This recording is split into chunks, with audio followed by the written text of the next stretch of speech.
Well, hello there. My name is sometimes Heather and I play Elder Scrolls on... no. Not here I don't. Here I make dresses. Let's start with curtains. Not like Scarlet, but with actually making curtains.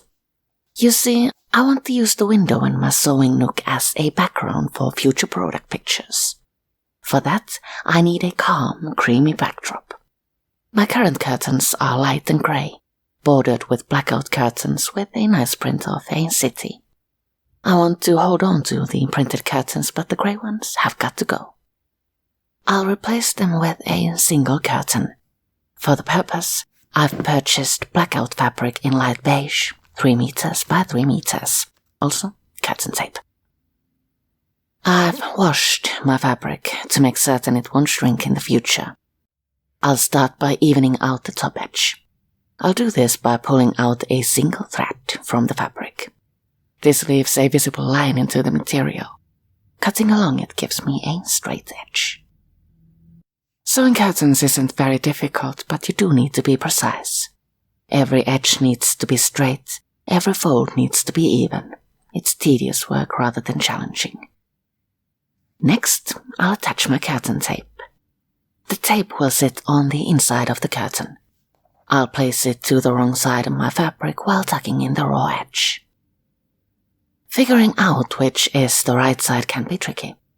The lines of holes on the selvage edge work as a guideline. These holes are punched from the right side of fabric. Therefore, the right side will feel smooth, while on the wrong side you can feel the holes. The right side also appears tidier. I'll fold the edge of my fabric and pin the tape on top of it. Ironing is advised here, but I'm lazy. After pinning the tape to place, I finally get to sew my first seam.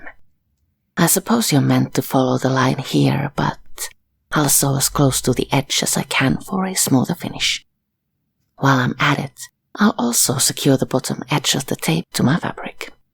The curtain tape is rough, coarse, noisy.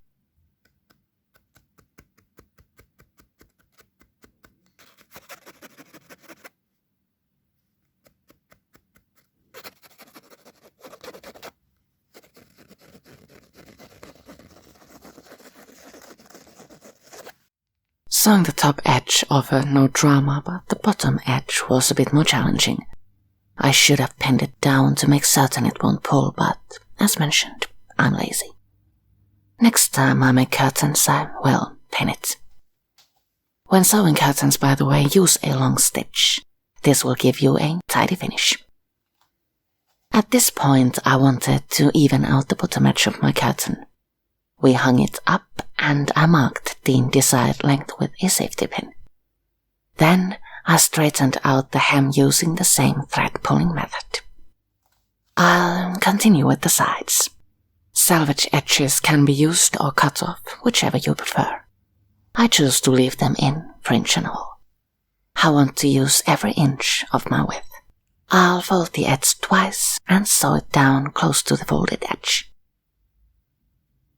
The fold turns out nice and tidy, but I should have made it just a bit wider to keep the salvage holes from showing on the right side. Then again, no one's ever going to see the edges since I plan to hide them behind the side curtains. I'll sew the other side the same way. At this point, I'm quite well fed up with the project. Handling a large, heavy sheet of fabric full of pins is painful and frustrating. Hemming the curtain is the last step. Despite the length of the fold, this feels like the easiest step. The process is simple. Fold, fold, pin, repeat. All I need is to keep an eye on the width of my fold. Freehanding the turn feels natural to me. It's also faster than meticulous measuring. After sewing the fold down, my curtain is ready to be ironed and hung.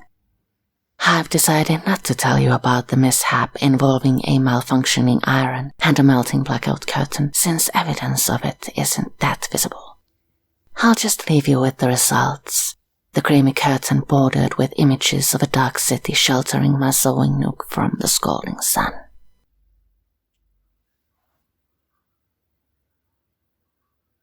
I hope you've enjoyed this video. Next time, I'll show you something else. Beige. Thank you so much for watching, and I'll see you all later.